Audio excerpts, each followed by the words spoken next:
讲座非常荣幸邀请到台大外文系的教授唐格理教授。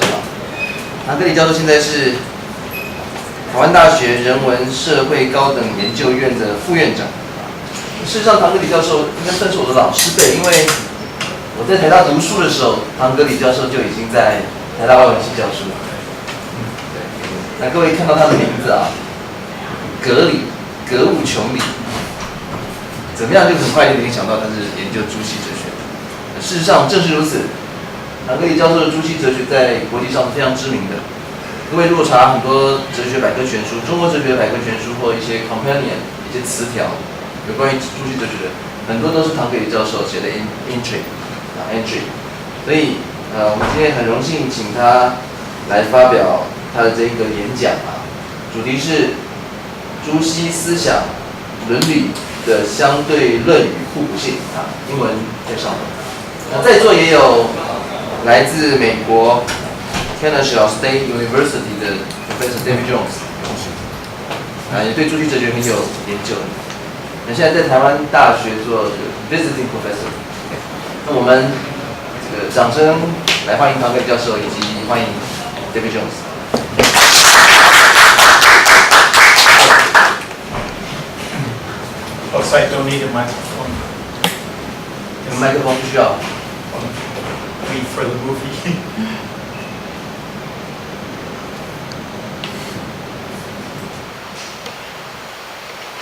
So, good afternoon. It's my great pleasure and honor to be here and to present my ideas. I thank Professor Marshall for making great efforts to encourage me to come over. Oh, yeah, it's interesting you mentioned my name. There's a very, very old professor of Chinese Taoism at University of Hawaii, a very famous scholar. He gave me my Chinese name based on my English name is Kirill, so kind of a paid name, Goli. And then I like Tang culture very much, Tang Dynasty, so I take that from my family name. Okay, so I guess we can jump into the topic. But actually this whole theme, when I was doing my earlier research on Juxi, my earlier interpretations, I came across some passages where he discussed theory of opposition and complementarity from Chen Hao. And it seemed to be give a whole new perspective on Juxi's thought. But at that time I didn't have the time or energy to pursue it. In fact, I sent the quotations to Joseph Needham, and Needham wrote back and said these are really important, although I didn't hear anything further. And then maybe 5 years ago, I had sort of the occasion to rediscover and work on these quotations. I was always worried someone else would find them first and develop it, but nobody has done it so far.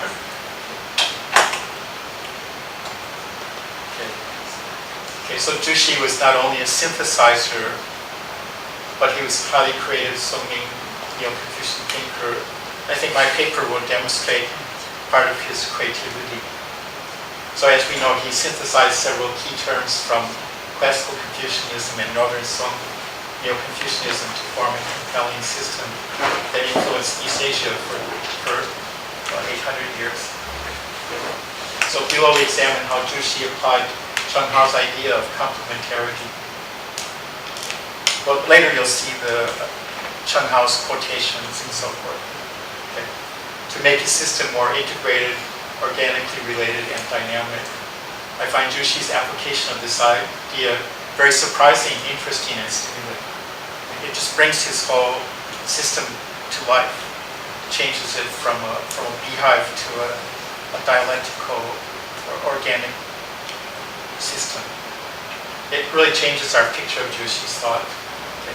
But I mean, at the end, you might disagree with me and think it didn't, but I just present the idea for your interest. Okay, so the Song dynasty arose in the 10th century, hoping to build a strong dynasty like the Han. They wanted to revitalize Confucianism. But how to do it? Confucian scholars began to innovate new approaches to interpreting classics and dabbled in Taoism and various schools of Buddhism. The founders, this is all reviewed for you guys. So Zhou Duni, he wrote the explanation of the diagram of the supreme polarity of Tai Chi Tu Shuo, and the concept of Tai Chi, and he wrote Tong Shu.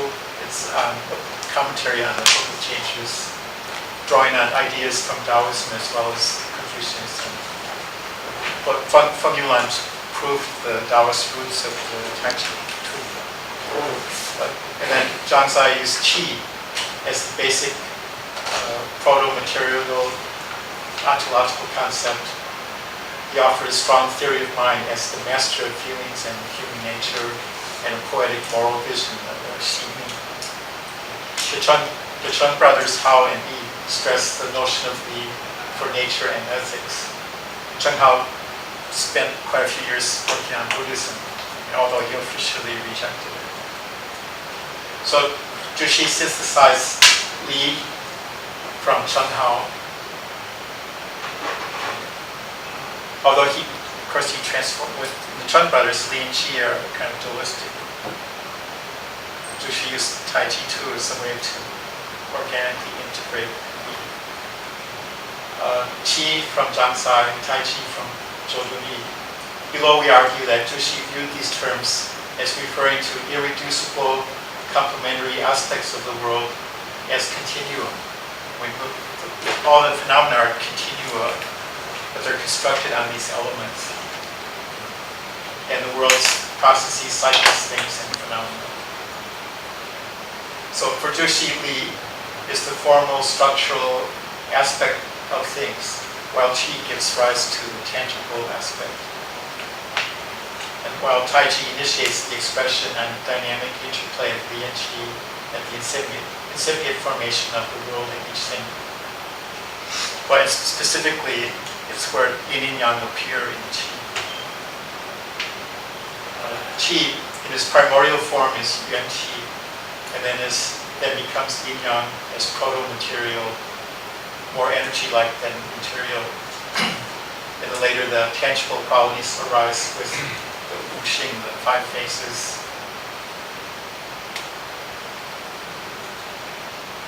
So Zhu Xi always analyzes Ta Feng Kai, Li and Qi and these things. So does he destroy the continuum by his analysis? But this is from a famous poem by Wordsworth. We murder the phenomena by bisecting, like biological analysis. So does Zhu Xi's analysis ruin the organic unity of the continuum? Is Zhu Xi's guiding concept Li suggestive of a rigid beehive vision of reality?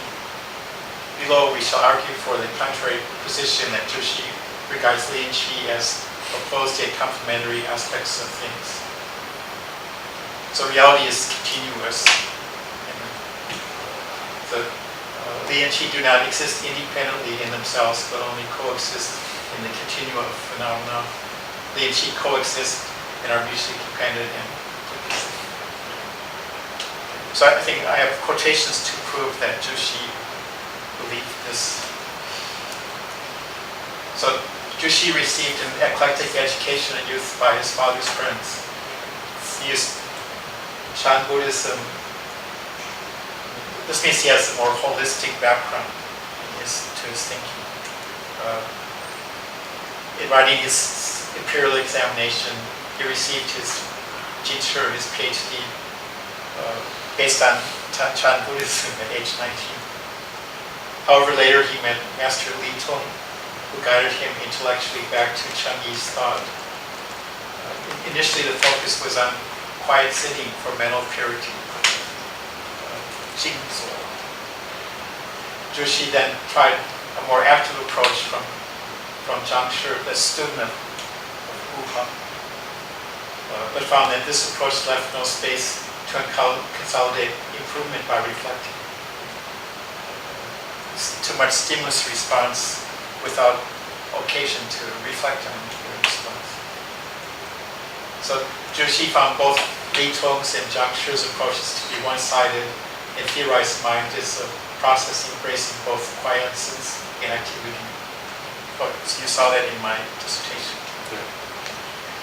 Jushi argued that pattern and that Li and Qi are not separable, such that one can focus one at the expense of the other in cultivation. They always have to be grasped in the context of each other. The term Li means patterning, not principle. Reading Li's principle is anachronistic and it evokes contemporary Western meanings. In conformity with the classical texts such as Zhuangzi, Xunzi, and the Showen dictionary, Jushi insisted that Li pertains to the inherent patterns that characterize and distinguish phenomena, such as the veins in a leaf, the grains in bamboo, the lines in marble, etc. Well, I found a whole book, Li, and it's photographs of patterns of phenomena based on the classical Chinese usage. What kind of book? It's just it's not a philosophy book, it's just on the idea of Li. From Mingan to which side? Oh, it's a modern book, but he gives a lot of natural pictures to show how Chinese people used to work. But I was going to bring it, but I forgot. But when you see it, then you're like, oh, Li is pattern. Natural. So, unlike Li, a principle is a kind of abstract general proposition, like a rule or a tenet. The principle is propositional and suited for logical sequence and argument. This is from A.C. Graham. A principle transcends, overarches, and disciplines the subject matter. That's from Roger Ames. However, Li is not so linguistic. It's not so propositional. It's not logical in this sense. The Chinese character Li depicts the Zhongguo, the kanji. It's a picture of the pattern of grains or lines in shape. In that sense, Li exhibits its original meaning, which takes it farther away from propositional principle and closer to metaphor.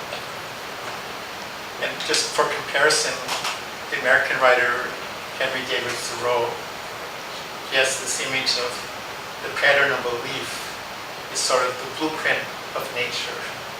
You look at all phenomena like the formation of a river, the formation of a tree, the structure of our bodies, this bilateral symmetry. It seems to be a mirror image of Jushi's. In Walden or in Walden? Yeah, Walden and many writings. Oh, my paper has a lot of quotations. Both this paper and another one. Walden, 中文怎么看？无边三季。无边散记。无边三季。梭罗。Yeah, thanks for Solo. It has the idea of the pattern of a leaf is the basic structure of nature.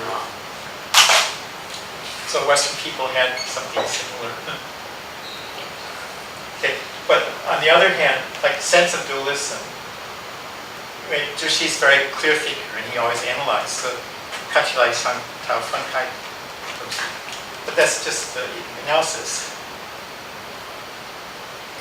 I mean, Bertrand Russell also analyzed that he knew the universe is the continuum. And he knew events are the fundamental realities. So Jushi was a very clear thinker who demarcated Li and Qi. So sometimes they appeared to be ontologically independent. He also spoke of the priority and reality of Li. But from my point of view, this priority is more about Li gives possibilities of Qi concatenation. However, the reality of Li comes from the reality of embodied things, not vice versa. So it's like real possibilities, but it's not an ontological, it's not like Plato's given forms. Jushi spoke of the perceptible, imperceptible distinction, but Qi also is imperceptible. So therefore, Xing or Shang, Qing or Shao. So therefore, this distinction does not demarcate Li and Qi either. So, like some people say, Li is above forms, so it's metaphysical, and Qi is within forms. But actually, above and within just refers to if they're perceptible or not. And even yin-yang are not perceptible. So Jushi started to see some answer from Zhoujuní to how to show the integration of Li and Qi. So Tai Chi is the most primitive form of Li as it pertains to the initiation of yin-yang. Tai Chi is the point at which Li becomes implicated in Qi, from Yuan Qi to yin-yang. Then on the next step, yin-yang intercourse gives rise to the wuxing, 5 phases, and then you get Tian Di Wan Wu. Thus, Li and Qi are functionally codependent. Functionally codependent. I mean, nothing could happen if there's only Li or if there's only Qi. So, Tai Chi triggers the yin-yang polarity and spurs the action-rest cycle. Dong Qi, and gives rise to Wu Qi.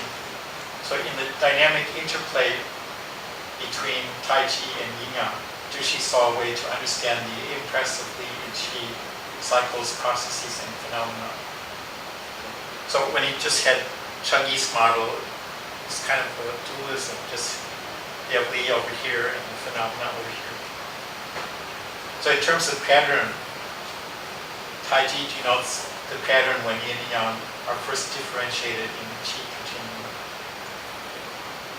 And this pattern is exhibited in the Tai Chi picture, like on Korea's flag.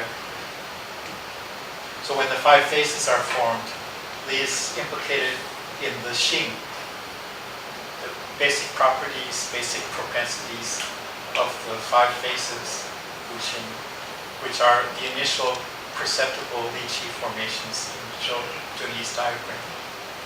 So this suggests to me that at the basic level, Li is a kind of impulse to order intrinsic to Qi.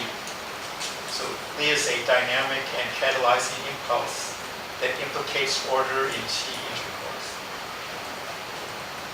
So without Li, the order would never take place and things will never be formed. Now, this next part, I mean, the previous part is all familiar to you guys. So here's the new part. So, but Jushi saw one more pattern relationship among basic terms. For example, Li and Qi, which shows their unity and difference and their implication in process, blah, blah, blah.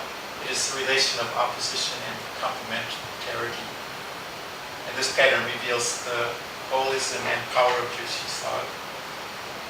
And it belies the efficacy of later attempts to stress one side of Li and Qi at the expense of the other, such as Li-based subjective idealism, Lu Shangshan and Wang Yunming, or Qi-based pragmatism like Wang Fushi.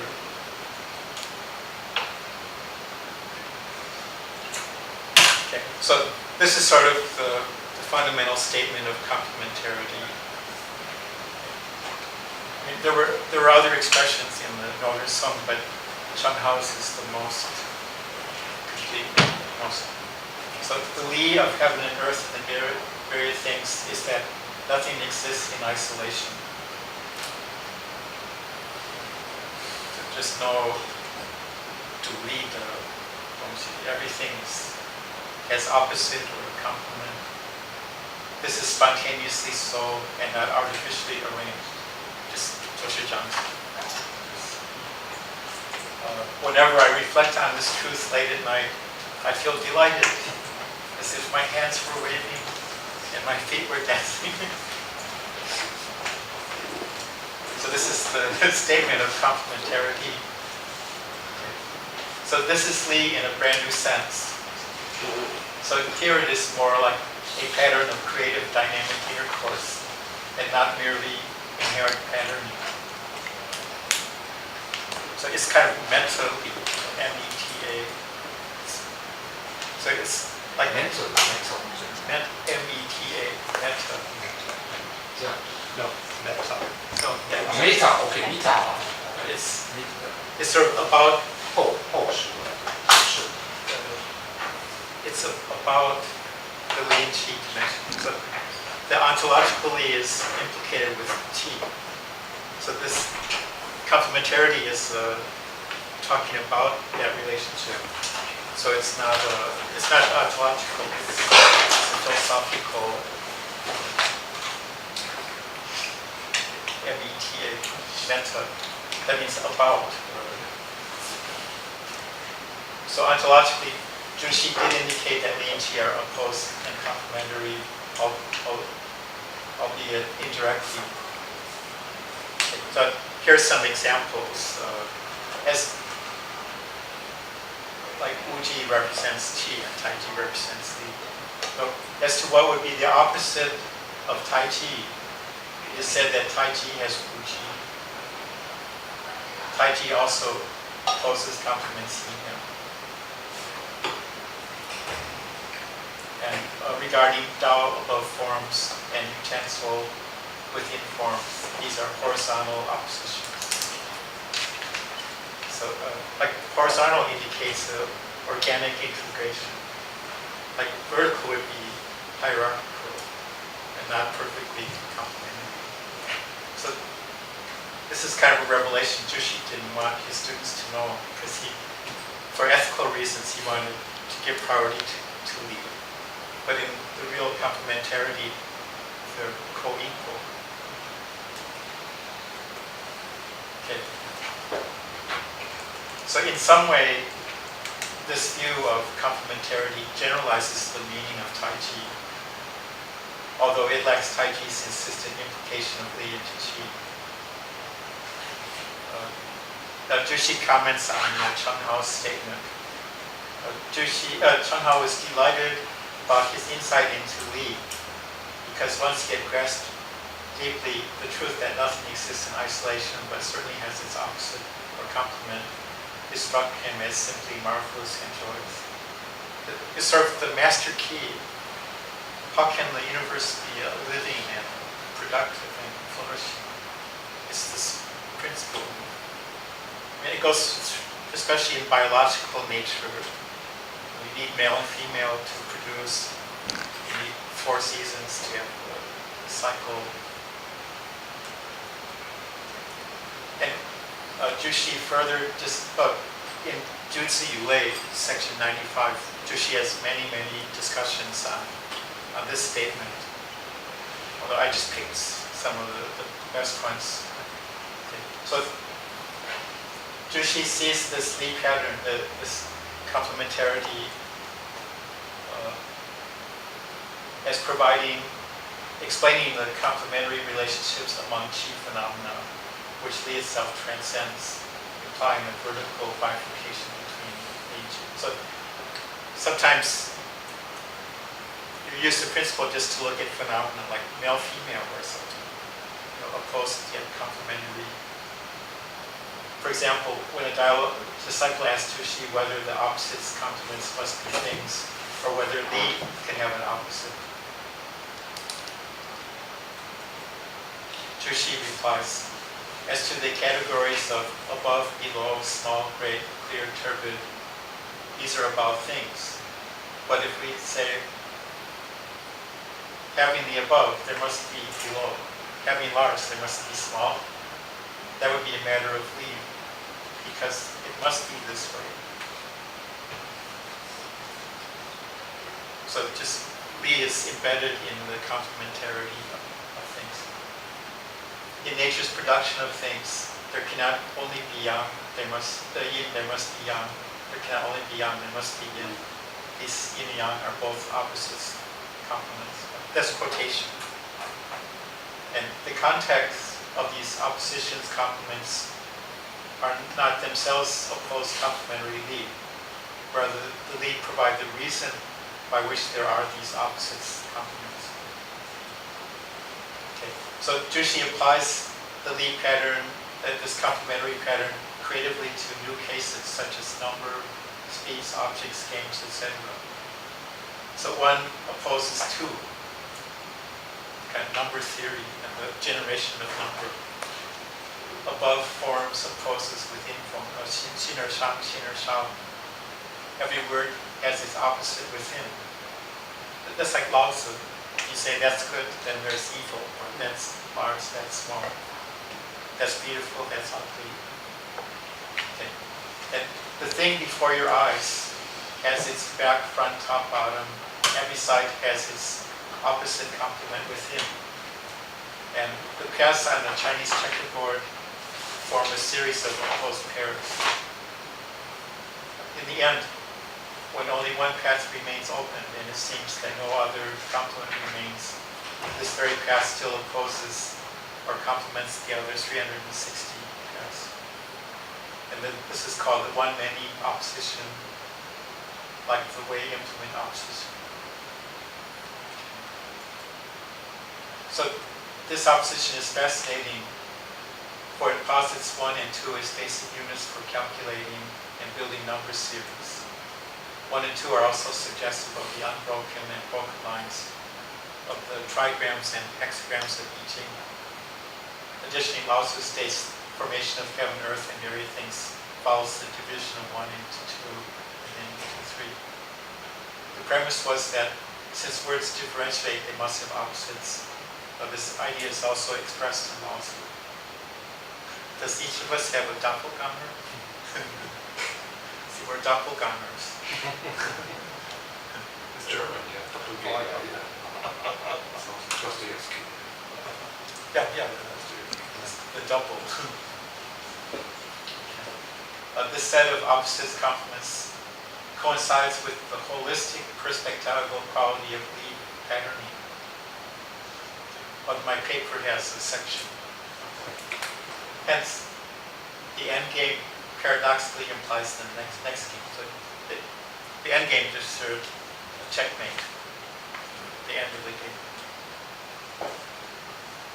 Right? It's not over until it's over. So now back to Chung Hao's complementarity.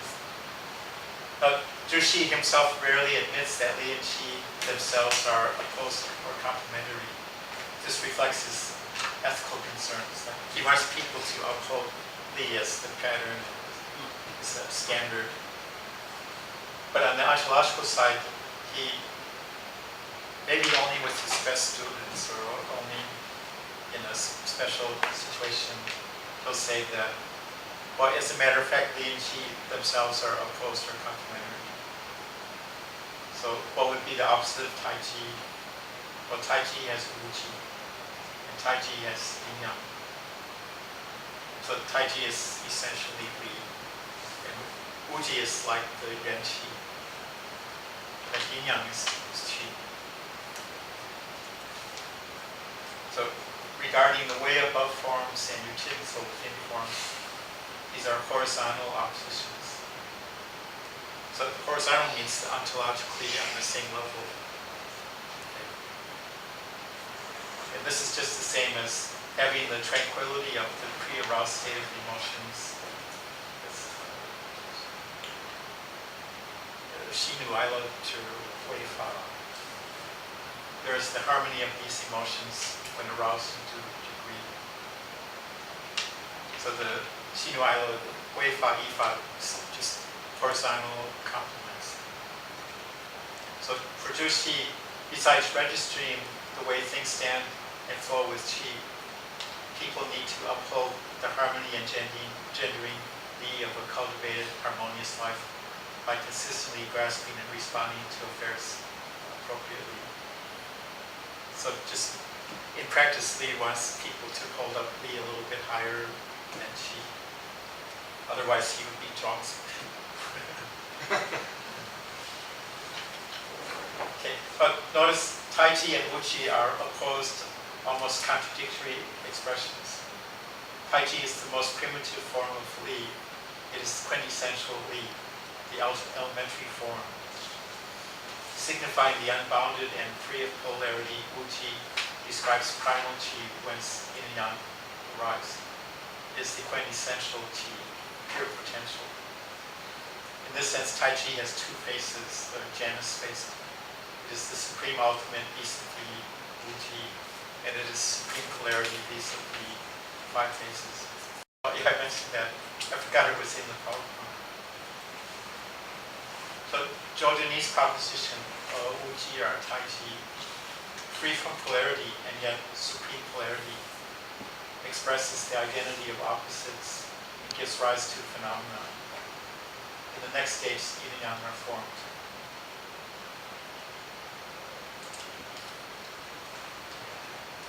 So Joseph Needham noticed the particle R is a copula expressing not temporal successions but paradoxical identity.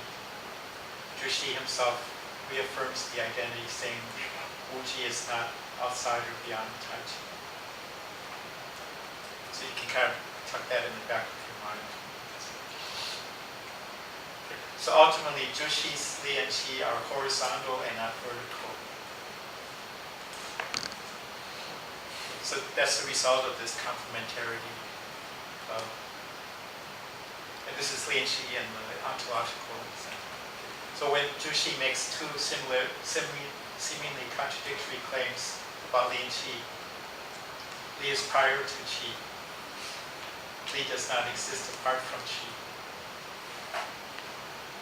Okay, well, whereas one is usually regarded as a positive metaphysical claim, I take it to mean that Li, in this sense, refers to permanent possibilities of Qi formation. Qi can be yin and yang. Li is not a Platonic pattern. It's sort of the inbuilt potentiality of formation of inside Qi. For any particular Qi formation to exist, it has to be possible for the Qi constituents to combine in just that way to yield those properties and capacities. On one hand, this looks like a mere tautology, but on the other hand, it makes us to take the attitude of investigating the Li of real phenomena to test Qi combinations to yield new properties or capacities, such as flight. But Chenwu just keeps talking about things have the Li of flight, but humans have to discover it. Okay. The second proposition is often taken to mean Li subsists until instantiated. But I take it to mean that Li are the patterning of real processing and things. They exist immanently in processes and things, though they can be analyzed and discussed separately from real context. Methodologically, Ju insists that learners become acquainted with Li of things, processes, affairs by examining how you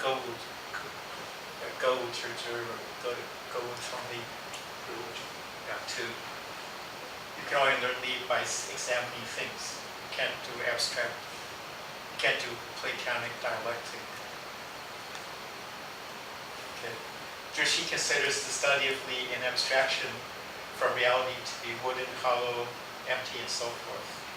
Hence, Jushi claims, his claims 1 and 2 in his methodological strategy all demonstrate that for him the relation of opposition complementarity between Li and Qi is horizontal. So ontologically, the complementary nature.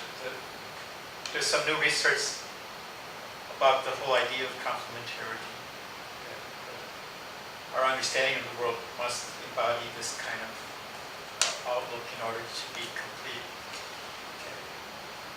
So I regard the Li in the Chen Hao quotation as a mentally about the dynamic Li-Qi opposition complements that originate and comprise the world and its constituents. So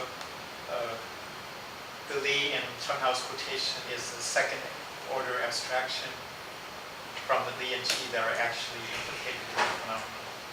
So this mentally confirms the ultimate unity and dynamism of Jushi's Li-Qi system. So this reveals the pulse of life at the heart of Li, and affirms the implicatedness of form in the vagaries of Qi movement. It enlivens Juxi's system and makes it flexible and adaptable to new experience and thought.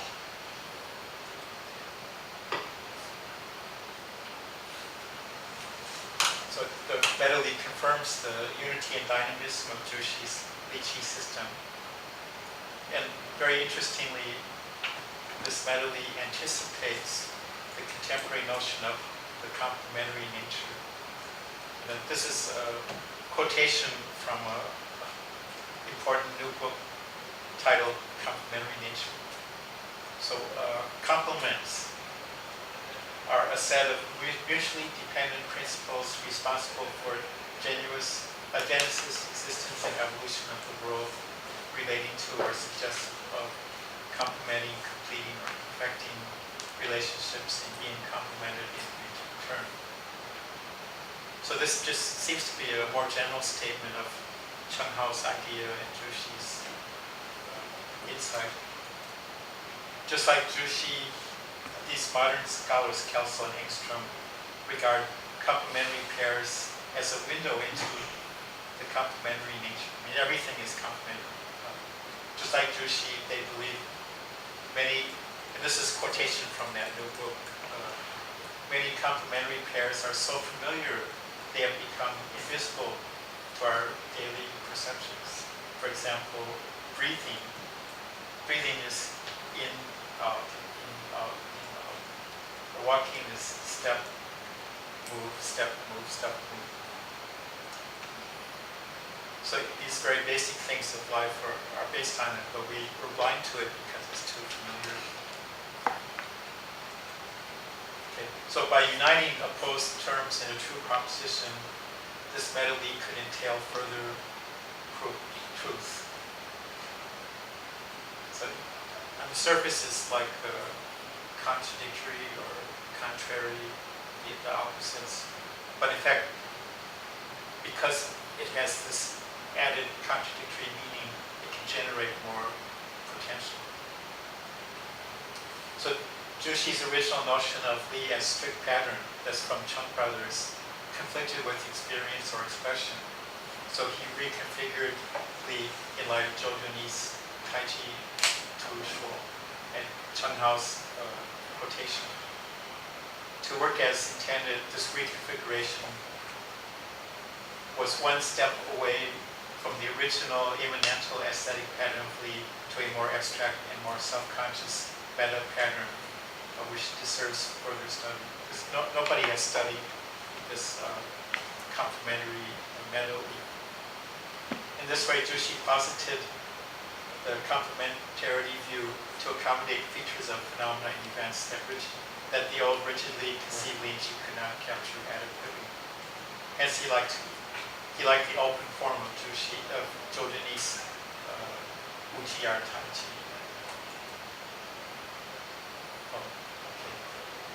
Okay, the later part I apply the same idea to Juxi's theory of mind. Okay, so for Juxi, mind like other things is a synthesis of opposed Li and Qi.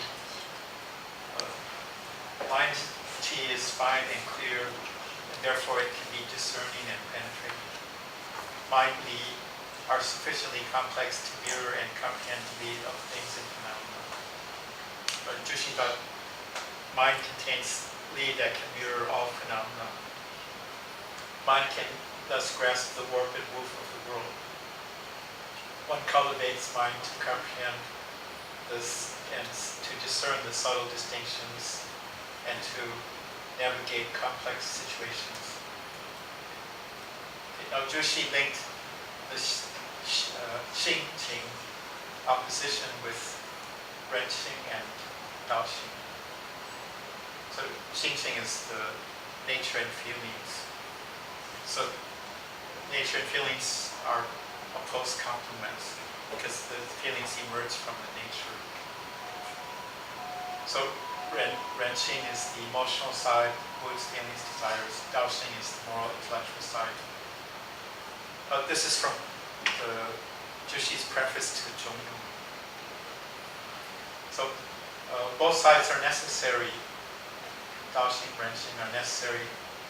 The most wise people still have Renxing, while the fools still have a trace of conscience. And goodness in life needs to strike a perfect balance between Renxing and Daoxing. It doesn't mean throwing away Renxing and just going for pure Daoxing.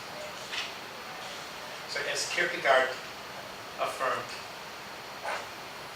the mere synthesis of the opposites of self does not make self.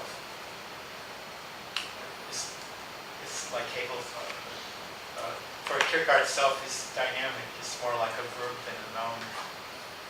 The synthesis is the default state, or just the givenness. Still, the person has to take charge of those things. It's kind of existentialism. Therefore, the self is a relation that relates the self to itself. So the self is a combination. But then you have to use your own decision and willpower to bring Renxing under Daoxing. So Kierkegaard characterized the two sides of mind in terms of finite, infinite, temporal, eternal, universal, particular. So Juxi's Qing, Renxing, Daoxing are not quite so extreme, but still the complementary structure is similar. For Juxi, mind unites masters and deploys Xing and Qing and Qing. The cultivated mind has a kind of willpower to arrange things and balance things in the right way. So both Kierkegaard and Juxi knew that self, or mind's mastery, or the relating of the opposites of things, was never easy. It's too easy to fall off track in your life. You follow your impulse and you lose the principle, or you get too frozen in principle and you lose sensitivity. Okay, so therefore, what Kierkegaard stated, the self can relate itself to itself more reliably, but relating itself to a ground or power that one identifies to be its existential source. That is one's life commitment or one's life defining devotion. So by relating itself to itself and willing to be itself, the self rests transparently in the power that established it. Of course, Kierkegaard, that's God. In that way, the self is empowered to maintain its equilibrium and bearings. So dynamic self thus appropriates an inner gyroscope from its grounding power. Just a gyroscope lets it keep balance. Okay, the grounding part existentially can be anything. For Kierkegaard, it was God in the person of Jesus. Human beings commit to and appropriate for the existential purpose, other choices. Samuel Beckett's Godot, Plato's form of the good. Yet the grounding power that you choose should be a worthy and positive, not Adolf Hitler. So this grounding power could be anything. For Juxi, the grounding source was the way, or Tianli. And the way is the summum bonum of Li. And Tianli is ultimately Cheng Hao's Li of complementarity. Juxi added emotional tone to the Li source in terms of Ren, particularly in Ren Shuo. And one grasps the Li perspective and identifies with the Li vision by following the Shouyang of Dao Shui. Juxi personified his ultimate source with Confucius, Yan Hui, and Zhou Yi, who were devoted to the way. Gongzi, Yan Hui, Zhou Yi, they all admired the way and made it greater. They all embodied the way as the lived ideal. Okay. I just mean Juxi had the same kind of personification of the primal source. Just like Kierkegaard, God became Jesus Christ. Okay. So for Kierkegaard, the two aspects of self correspond to aesthetic and ethical spheres of life. The finite emotional aspect goes to the aesthetic, and the infinite rational goes to the ethical. For Kierkegaard, both lives are despairing, though the aesthete might be unaware of his despair or avoiding the requirements of responsibility by playing the aesthete. The ethical man who is not related to a source is aware of duty, but not aware of the ultimate point. In the end, his ungrounded ethical life will feel dried out. It will be a life of meeting group or social expectations, especially as he rises in society. For Kierkegaard, this purely ethical man will not be guaranteed eternal life. But Jushi also contrasts two lifestyles. Those who are self-indulgent, satisfy their own whims, and grasp human relationships only for benefit, versus those who live by Confucian values and propriety, who treat others with ritual respect, who are fair in their dealings and uphold human relationships. But Jushi also noted the dryness of living by the letter of ritual, but being lacking in the spirit of it. Jushi criticized those who treat ritual conduct as the be-all and end-all, and forget that rituals only have value as providing ways to express appropriate respect and love and extend the way. So just for Jushi, the rituals are only instrumental. They carry out your love and respect, and they're not ends in themselves. Okay. So Kierkegaard felt rationalists and Hegelians had misread the role of reason and ethics in life. And in the same way, Jushi felt the Han Dynasty Confucians had overstressed ritual rites at the expense of the guiding, humane spirit of Confucius and Mencius. For Kierkegaard, living in the religious sphere corresponds to the self-relating self to itself, through relating itself to its originating source. In fact, to him, this is the only way out of sickness unto death, this life of despair.